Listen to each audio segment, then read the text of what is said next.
image comes to mind when you think about God's creation? Do you think big, like a forest, maybe stars or galaxies? What about weather events? Now, what about something small like a beetle or a butterfly? We invite you to think about God's creation from many different angles. Try thinking of yourself as a small insect pollinating a beautiful flower. How does that feel? And now think of yourself as a huge oak tree, giving shelter to birds and animals and shade to friends on a picnic. How cool is that? And that little journey is just a glimpse into the impetus for this video series, the feeling of interconnectedness with all other life forms on Mother Earth. We're calling this video series Connected in God's Creation, and we're exploring ways of responding to God's call to care for creation. We acknowledge the mess we have made and allowed to continue for far too long, and we need to be part of the solution. If you'd like to record your thoughts as you listen to this material, please feel free to pause the video and get something to take notes with. Welcome back. This series was created by Lutherans and Episcopalians in the Delaware and Maryland area who are eager to share the vision, the wisdom, and the call to action that is the Earth Charter. The Earth Charter was crafted by visionaries with input from thousands of individuals and organizations around the world almost 22 years ago. This is a picture of it on my kitchen counter. And while it is only 4 pages long, albeit very small font, it is huge in its intent. It was written for the collective we. It is a secular document, but it is in lockstep with the 10 Commandments, the Golden Rule, and all of Jesus Christ's teachings. And it has been endorsed by the Evangelical Lutheran Church of America, the Episcopal Church, and many, many other religions around the world. The Earth Charter's goal is to inspire a sense of responsibility for all beings, regardless of their importance to humans, for creatures now and importantly, in the future. The Earth Charter is intended for all individuals, organizations, both for-profit and non-profit, and governments. There's no one left out of its intentions. It offers a recipe for successful living on Mother Earth. It reminds humans that while we are not more important than trees or waterways or kangaroos or butterflies, we do have an outsized impact on other life forms. And our ways need to change if humans are going to exist for longer than just a few more generations. The Earth Charter has 61 objectives, which are grouped into 16 principles and further grouped into 4 pillars, which we will list now. Number 1, we must respect and care for all plants, animals, and people. Number 2, we must strive for ecological integrity. Number 3, we need social and economic justice. And number 4, we have an imperative to strive for democracy, nonviolence, and peace. This video will cover aspects of the second pillar, ecological integrity. Please enjoy. Hi, I'm Linda Ulmanis. I'm Becca Gulino. And we are Master Gardeners with University of Delaware, and we're the co-coordinators of the Shepherd's Garden in Wilmington, Delaware at the Lutheran Church of the Good Shepherd.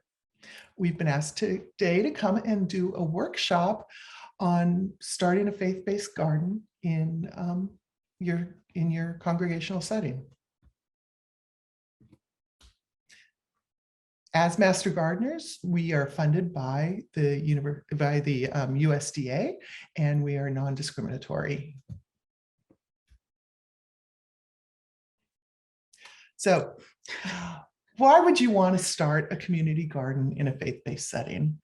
There there's so many good reasons why you want to maybe supply vegetables to underserved populations. It's a good stewardship of your resources. You can have intergenerational ministry, so many things. You connect with your community. We've listed some groups that you could connect with: Boy Scouts, Girl Scouts, what about school groups, 12-step programs have helped us in the past. There's lots of people that want to help out with these community gardens. Right. And with a community garden, when you invite in community people who are not members of your congregation, you're introducing a different community to the joy of serving. So for example, our community gardeners graciously gave more than 10%. We ask, as part of their garden, to donate 10% of their vegetables each week to our food pantry that we support. And they give us way, way more. And plus, if you've ever grown anything, you know that you can only eat so many tomatoes and squash. But they're always asking, what can we do? How can we do more?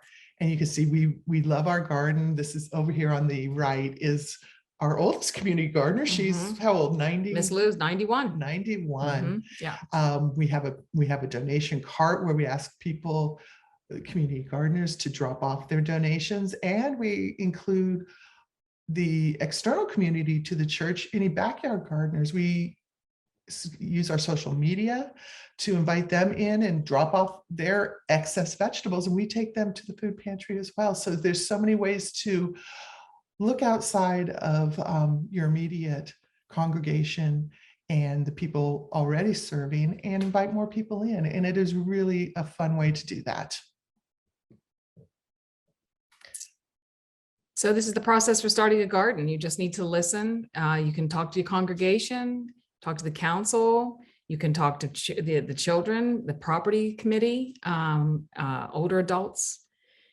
If there's a greening team in the church, you can talk to them. And you just have to figure out what is the capacity for this kind of ministry at your congregation. And don't assume you know. You can ask people. And you need to figure out who is the community, who is going to be interested in doing this with you, and who are you going to benefit? And is there a place for the produce to go? Like, you need to figure out what you want to do with it. Or are you not going to donate it? Is it just going to be a community garden? I mean, there's lots of ways to go about it. And yeah, so just not everyone will be on board, but you have to have faith. And we have found out that you just need to have about 10% of the people on board to affect a little bit of change in the congregation. Right. You get some key stakeholders on board who support this, and it'll happen. We went through a lot to get ours going, of people, not sure.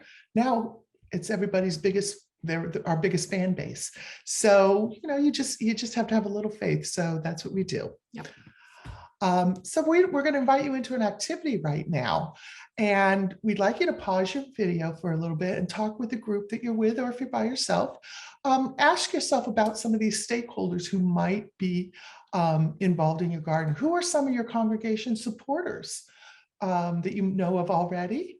Who might you need to onboard a little bit better? Is there some people who might have some roadblocks that you need to overcome?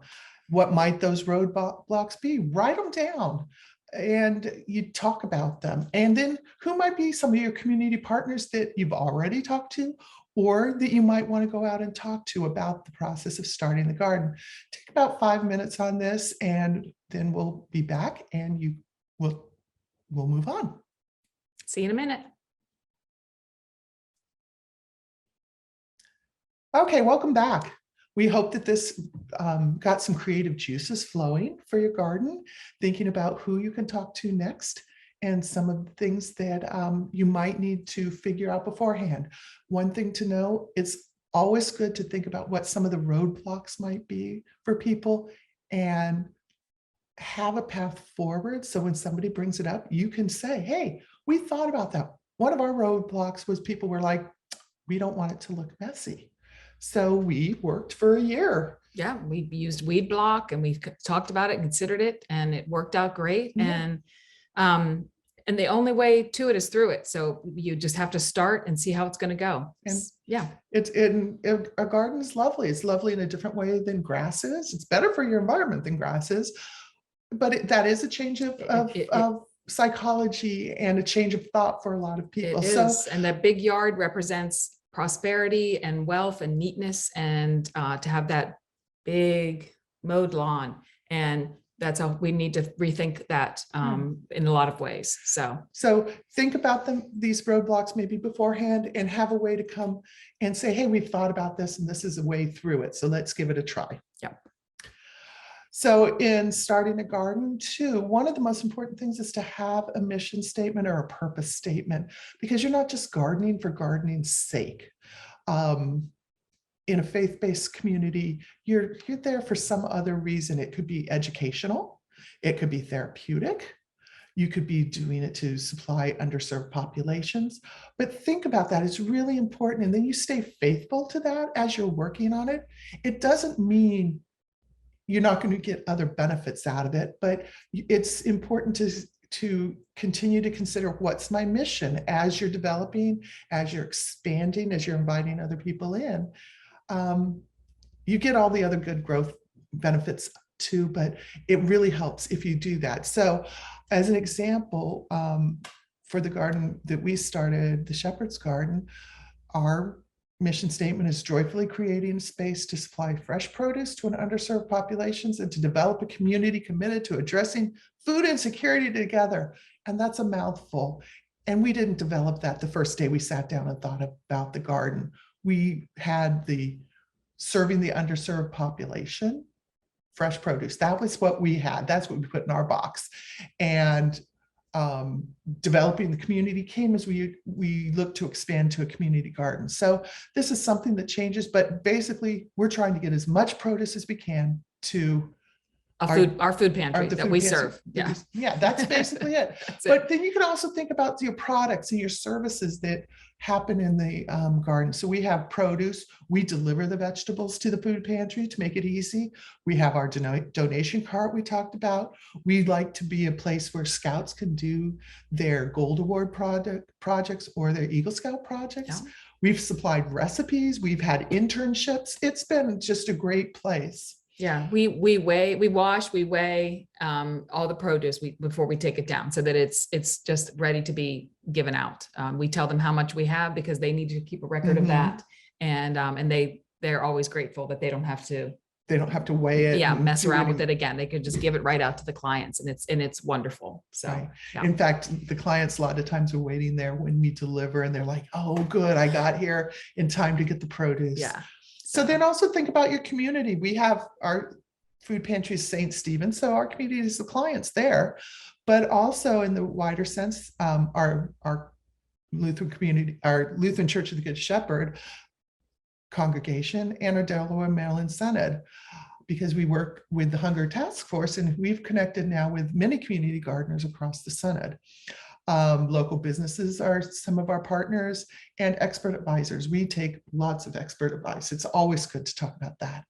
And then what are the unique, think about what you want to be unique about your space. And that's a lot of fun because that's the creative part.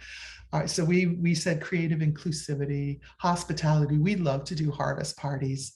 We experiment with some of our beds. We'll plant things we don't really know how they're going to go. But what's the worst could happen is you have to just replant again. Yeah. So, and this sense of joy and wonderment, I think that just pervades the Shepherd's Garden. It does. Yeah, it does. And we wanted to be chemical free as far as pesticides and herbicides. So those were some of the things. So we're going to invite you into a second activity. Once again, we need you to pause the video, brainstorm in your group phrases or words that might describe your dream garden. Put them in the large box, and use a smaller box to think of some of the products or services that you might want to have supported by the garden. What are some of the unique things that you think could be? Know this might change over time as you listen in the community. It's not set in stone if you write it down here, but have fun and dream. So, pause the video for about 5 more minutes and fill this out. We'll see you in a minute. Okay, welcome back. We hope you had fun dreaming. One of the things we've learned in taking our classes when we do these exercises of dreaming and drawing your dream garden, it's so much fun. So I hope that you found some joy in that. So keep these as It's part as of your record when, yeah. because if you do start a community garden, and you'll look back on these, your notes from this, and you will be impressed with yourself and amused all at the same time. So it's really good to keep this kind of all together. Right. Yeah. Yeah. That's what. You want to So, talk about so this yeah, more? so this is the process we sort of have come up with for starting a garden. It just, you need to evaluate your space, and you, if you need help with this, you can call on master gardeners. They will come and help you. They will do a site survey with you. There's many little things that they're looking for. The biggest thing is sun location. You need to have at least 8 hours of full sunlight on your garden to have success. So if it's in a shady area, you might want to find another space. You need to have a water source, either some source from the building or some other way that you can get water easily to your plants, and for washing hands and all that other stuff. Ease of access. We are right next to our parking lot. It's so great. We just drive up when we pull up. You know, we can drive our car right over to the garden if we have a heavier items or soil or something like that, and that just makes it so much better.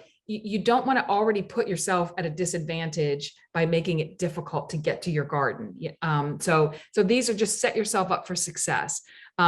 We definitely left room for expansion, and you know, so if you're going to have a fence, which we recommend, you need to make it a little bit bigger, because you never know, you might want to build a few more beds, because people get excited when they see what's going on there, and you get more money later on, you know, if you want to do that. There's, you know, there's two different really kinds. You can do an in-ground, and, you know, you might need to get a soil test. And if you're in an urban setting, you know, there might be something in the soil, or, you know, so, and tilling it. So that is one thing that's a possibility. We have raised beds. It's easier to control the soil because you just have, you know, the raised bed, the weeds, and it's a higher startup cost. So that is one thing. But these are just two considerations that you need to think about for your own space. Ask for advice. Anyone who gardens will have an opinion, and would love to talk to you about this. We went to our local, we have a little CSA here, and Farmer Ruth came and talked to us about it. They grow a lot of their own produce. We talked to master gardeners. We talked to a landscape architect. We talked to anybody who would talk to us about gardening, and that's how you get all the good information, I think. Right, and people get excited Yes, about it, and they they want to see your success when they see that you're doing this. So always be open to asking for advice. You don't always have to take their advice, but you can always glean something from somebody. So that's pretty cool. Then, of course, because we're in faith-based settings, we have to consider the funding, and don't let that be the stumbling block. There's many ways to do this. So you can go to your congregation if you're fortunate enough to have some discretionary income from your congregation. Memorial fund or something. Mhm. Yes, like that's right. Great. You know, when we started ours, we said we wanted to be transparent to the finances of our congregation. So we did it through grants. That was kind of a new process for our congregation to apply for grants, but it was a lot of fun. But there's many out there. There's environmental grants, there's food justice grants. The local synods and dioceses have grants. For example, the ELCA has creation care grants. So there's ways you can do it. And state and local governments. State and local counties, all kinds of things, you know, and it's just like anything else. You scratch the surface and you're amazed at how many grants they are for this exact kind of thing. Yeah, we were surprised about the state and local because of the separation of church and state. Not a problem. That's where we've got our first grants from. Mm-hmm. And they're some of our biggest supporters now. If you do a community garden, you might get some rent. We charge $20 a bed. It's not very much, but when you were up at 30 some beds, we're getting around $700 a year, which goes to help us get either the wood chips we need or new soil, things like that. It doesn't take a whole lot of ongoing costs in our raised beds. So that's good. Community businesses like to support these gardens. We've gotten a lot of donated plants and supplies and discounts. So never let the thought of a different cost be the stopping point, because you don't know where you'll find it. and just, We come to the garden and people donate things all the time. Yeah. We'll drive up and there'll be tomato cages there and we're like, where'd this come from? I don't know. People drop off, But they drop off containers, and we do container gardening. Yeah.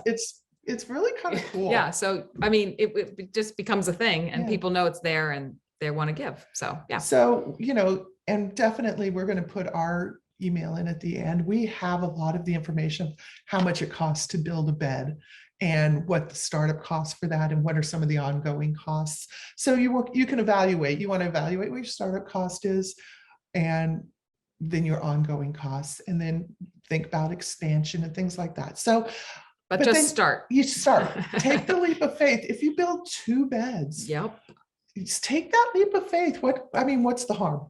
Yeah. The worst comes to worst It's- is you take out 2 beds and you go back to having grass there. Mhm. It's not a problem there. And there's many places where we can get information to you on how to actually build the bed. That's not really what this talk Yes. is about, No, but that's building, a YouTube video. right, building raised beds. There's lots of Options resources and on different that. things, yeah. And at the end of this presentation, we have a resource page that has some of that on there. So just have that leap of faith and go try it. And if people are worried about it, say, if it doesn't work after a couple of years, hey, we won't do it.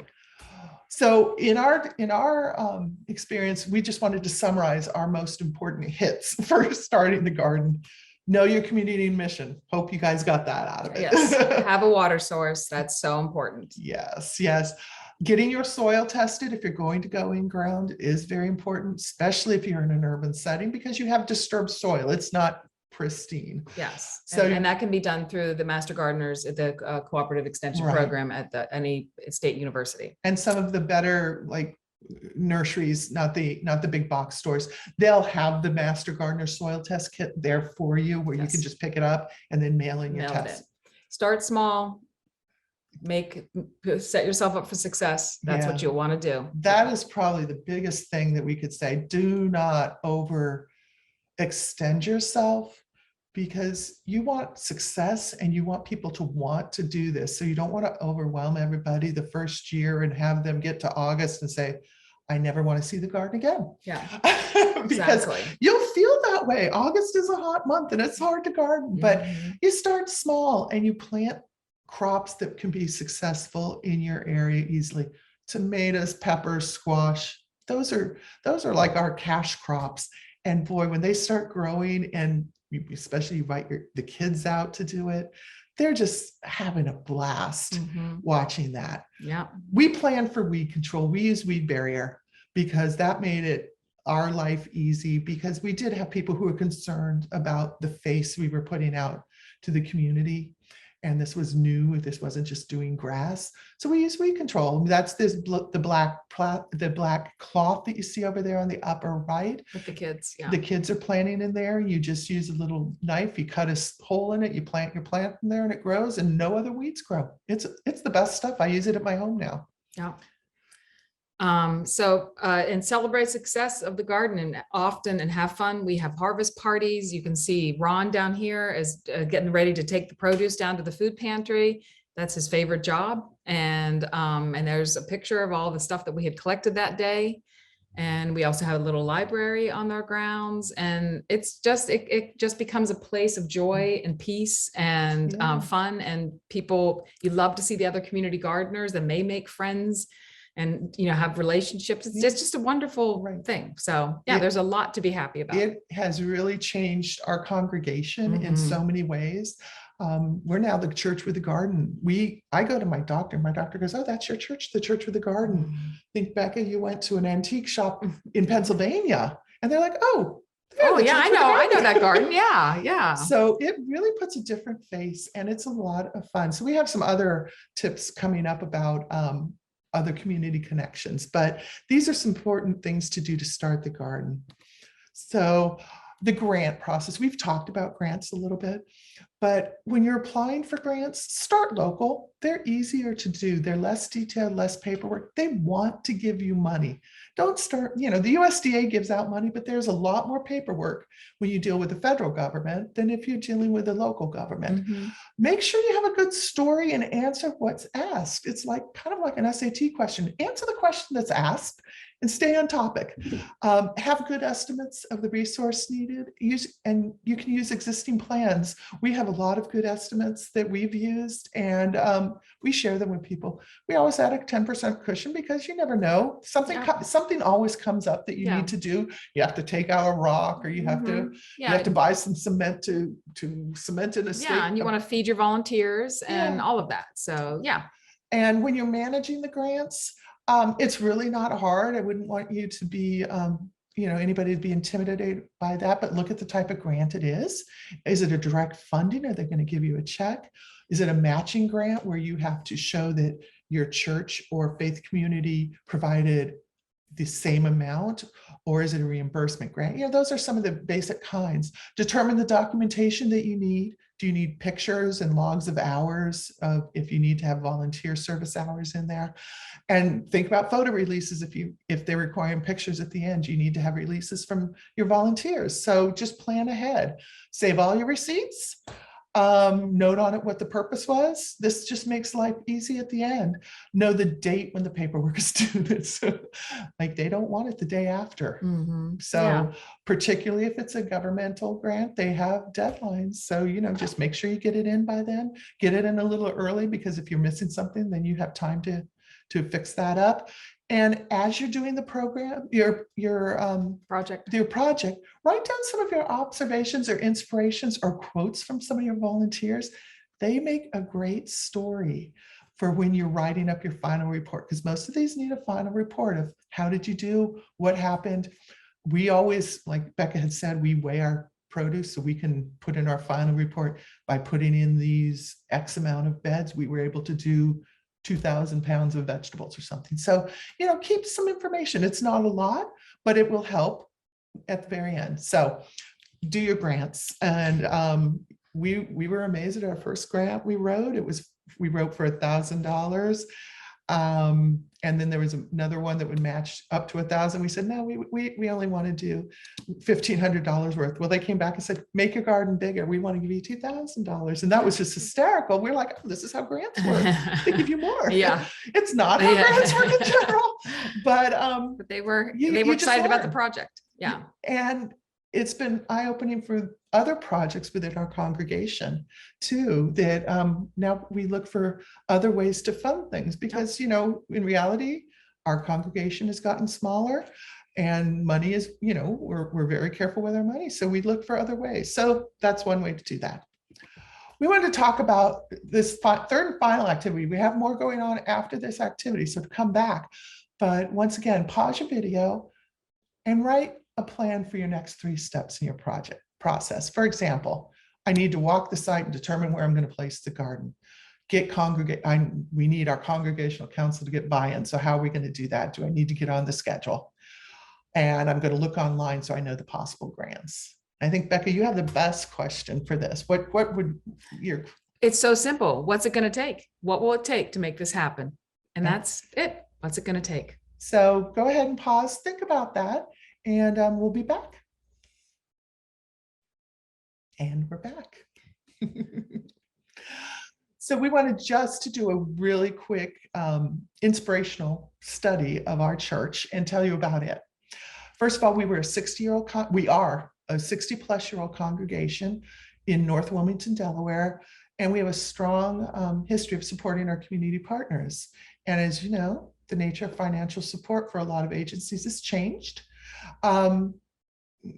So we were looking for a new way that we could support a longtime community partner through more direct service, because we didn't have more money to give, but we had people who were interested in making a difference. So we looked around. We're a suburban church, and what do we have? We have a lot of land. So that we wanted to use that resource wisely. And like I said, many volunteers. So when the community partner came to us when we were plant a strip. They said, could you plant a strip for LCS, which is Lutheran Community Services? Because their normal supply of fresh Right. produce had dried up. That wasn't happening anymore. So they asked every congregation to do that. And my daughter was working on her Gold Award for Girl Scouts, and Linda was her Gold Award advisor. And they were like, maybe we can do a little bit more. So that's where that all came that from. was the birth of this garden. Mhm. So this is a little summary sheet of the evolution of the Shepherd's Garden. If you look at the picture on the bottom left, that was the land before the garden. And Becca said, let's just take a picture of that before we start. And if you look really close, you can see some orange flags where we marked out where we thought the garden was going to go and everything. Mhm. And if you look over on the right, that's how the garden looks today, obviously with different things growing at different times of the year, but it's a vast change. So, but looking at the chart, you can see we started small. The first year we got those 2 grants, we told you we had $2,000, and we built 6 beds. And we produced 670 pounds of produce. And we were like, that was the thing. We started small and we had success. So we were hooked. Yep. And the next year we got a grant from the Creation Care Ministry. And we put in 8 more beds. And our biggest highlight of that was we added our automatic drip watering system, and that was awesome. Yes. Big that deal. Made a big difference. You always ask in your congregation, there are so many time and talents people have that they can share. Who knows? Yep. You never know who has that Skill. capability. So Mhm. you ask, you talk about it. 2019. So we went 2018. At the end of 2018, we had the beds the church tended, and all of that produce went to the food pantry. But we had the desire to do more, and we had more land, but our church capacity was at the max of the amount of garden beds that we as a church could tend. So we took a field trip and we saw a church with a community garden. And we thought, wow, maybe we could try that. So you can see in 2019, we got 2 more grants for a total of $5,000, and we built 15 community garden beds. We had questions from the congregation. Are people going to come? Because we're in suburbia, everybody has their own land. Let me tell you, we had those rented out before we had built a single bed. We had a waiting list. So fully subscribed, and we broke a ton of vegetables given to the food pantry. Boy, that was a fun day. We added the community garden that year, a 3-bin composting station, and the donation cart, which you saw before. And that was done with that year with 2 Boy Scout, Eagle Scout projects. So that was really cool. 2020, well, we all know what happened in 2020. We somehow managed to get 15 more beds put in there. That was a Boy Scout project, and they had to rework the entire project to make it to be in family pods to put it together. And we got those done, thankfully, because we had sold those out immediately too. And that's all just on Nextdoor. We just posted on Nextdoor, and that's how we get all of our, and really there's only just a handful of church members that have community gardens. They're all mostly from the community. So it's a unique thing in that way, Right. because they're connected to the church now. They don't go to our church, but they are connected now. They're members in a different way. They really are. And so that year we took that donation cart, and we started right when the pandemic started, and we did collections on Wednesdays from 10 to 2. We had community gardeners sitting out there just greeting people and saying hello. People donated food and masks and Lysol wipes and diapers and everything. And we did that for 40 weeks. And it was overwhelming and amazing. It was incredible. Yeah. The response, not just from the community gardeners, this was the wider community. So now we have this whole other community connected to our church. Yeah. We still do that collection once a month. We don't do it once a week anymore, but we do it once a month, very targeted. Now we ask the food pantry specifics, what they can't get, and we provide that. But having that garden in 2020 gave Huge. people places to be. And like I said, our highlight of that was hope in a world of fear. If you think back to the summer of 2020, if you could be outside, that was the place to be. It was great. And then this past year, we No more. Well, we did 4 more beds. That's true. We did 4 more beds because we got a shed. That was so exciting. We got shed and electricity. And so when we moved the fence again, we noticed that there was room for 4 more beds. So we popped those in behind our cute little shed there. And yeah, and so then we produced 3,450 pounds of produce and took that down to the food pantry. Just amazing, just amazing. Yeah. And 1 more grant. And that was really for the shed.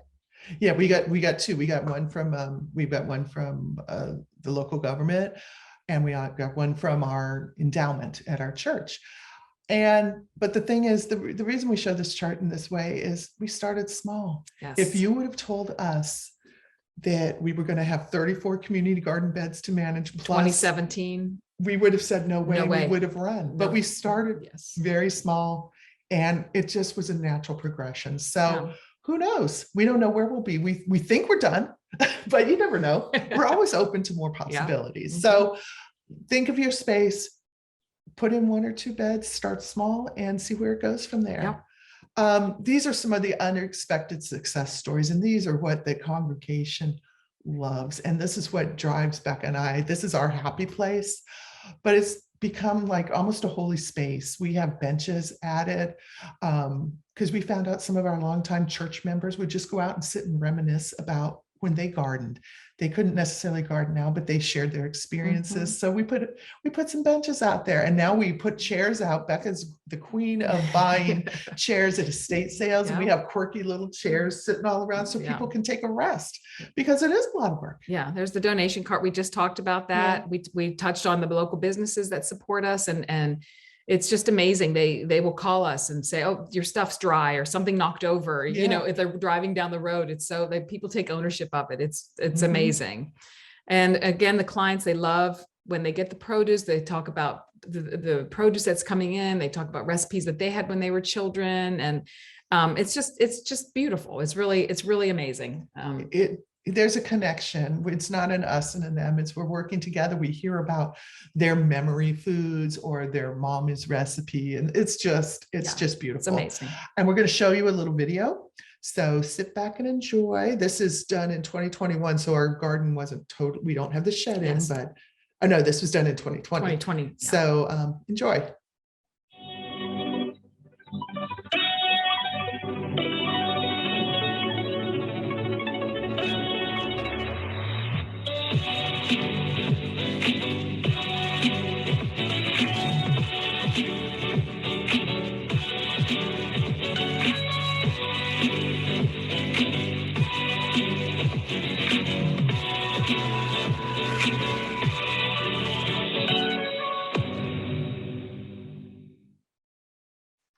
We love that video. We could watch it forever. We could. We have it on our website.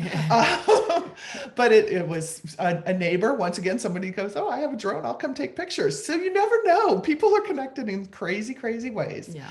So that's pretty much all that we have in this video session of starting a garden. If we do end up doing this in an in-person setting, we do have some additional information, but it would be too much on Zoom.